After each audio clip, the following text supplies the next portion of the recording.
রাস্তা দিয়ে যেতে যেতে হঠাৎ চোখে পড়ল আমাদের বাড়ির পাশে যে পার্কটা আছে তার ভেতরে একটা সুন্দর গাছ ছিল। সেই গাছটায় যে এত সুন্দর ফুল হবে এটা ভাবতেই পারিনি।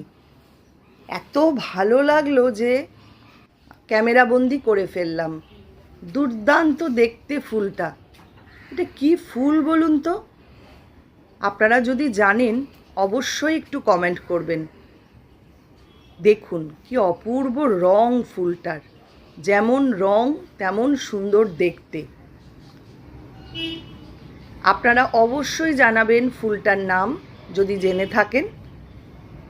আজকে এই পর্যন্তই। ভালো লাগলে লাইক, শেয়ার, সাবস্ক্রাইব করে দেবেন। অসংখ্য ধন্যবাদ সবাইকে।